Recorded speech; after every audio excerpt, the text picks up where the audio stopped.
থেকে 22টা সিটে জিরো করব মুর্শিদাবাদে। বালি ১ ও বালি ২ গ্রামবাসীর কাছে যেন এক ঐতিহাসিক মুহূর্ত হয়ে উঠল। রাস্তায় নেমে এলো মানুষের ঢল, যেখানে চোখ যায় শুধু মানুষের সারি আর উৎসাহের জোয়ার।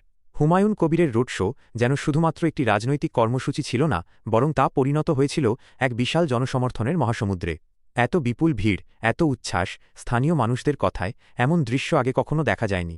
গ্রামের প্রতিটি মোড়, প্রতিটি গলি আজ সাক্ষী রইল মানুষের এই স্বতঃস্ফূর্ত অংশগ্রহণের। নারী, পুরুষ, যুবক, প্রবীণ সবাই একসঙ্গে হাত মিলিয়ে যেন জানিয়ে দিলেন তাঁদের মতামত। হুমায়ুন কবিরের প্রতি এই ভালোবাসা এবং আস্থা শুধু সংখ্যায় নয়, আবেগেও স্পষ্ট হয়ে উঠেছে। রোড শোয়ের সময় মানুষের উচ্ছ্বাস, স্লোগান আর সমর্থনের ঢেউ দেখে সহজেই বোঝা যাচ্ছে যে এই নির্বাচনে এক নতুন ইতিহাস রচনার পথে এগোচ্ছে এলাকা। অনেকেই মনে করছেন এই বিপুল জনসমর্থনই ইঙ্গিত দিচ্ছে আগামীর ফলাফলের। মানুষের মুখে একটাই কথা, পরিবর্তন দরকার, শান্তি দরকার, উন্নয়ন দরকার। আর সেই আশার প্রতীক হয়ে উঠেছেন হুমায়ুন কবির। স্থানীয়দের মতে তিনি শুধু একজন প্রার্থী নন, বরং এলাকার ভবিষ্যতের এক দৃঢ় ভরসা।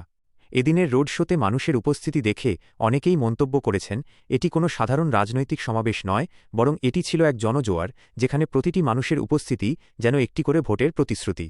গ্রামবাসীদের কথায়, আমরা আমাদের অধিকার, আমাদের নিরাপত্তা আর উন্নয়নের জন্য এবার সঠিক সিদ্ধান্ত নিতে প্রস্তুত। এই পরিস্থিতিতে অনেকেরই বিশ্বাস, আসন্ন নির্বাচনে হুমায়ুন কবিরের জয় প্রায় নিশ্চিত। মানুষের এই ঢল যেন আগাম ফলাফলের আভাস দিচ্ছে। তাঁদের দাবি, দীর্ঘদিন ধরে চলা অশান্তি, দাঙ্গা এবং বিভাজনের রাজনীতি থেকে মুক্তি পেতে চাইছেন তাঁরা। তাই সকলকে একজোট হয়ে এজাপের চেয়ারম্যান হুমায়ুন কবিরকে সমর্থন করার আহ্বান জানাচ্ছেন স্থানীয়রা। শেষমেশ আজকের এই ঐতিহাসিক রোড শো একটি স্পষ্ট বার্তা দিয়ে গেল, বালি ১ ও বালি ২ গ্রামবাসী এবার নিজেদের ভবিষ্যৎ নিজেরাই গড়তে প্রস্তুত। মানুষের এই ঐক্য, এই উদ্দীপনা যদি ভোটবাক্সেও প্রতিফলিত হয়, তাহলে এক নতুন অধ্যায়ের সূচনা হতে চলেছে বলেই মনে করছেন সকলে। এখন শুধু সময়ের অপেক্ষা, এই জনসমর্থন কি ভোটে পরিণত হয়ে ইতিহাস তৈরি করবে? গ্রামবাসীদের চোখে মুখে কিন্তু ইতিমধ্যেই সেই জয়ের আত্মবিশ্বাস স্পষ্ট।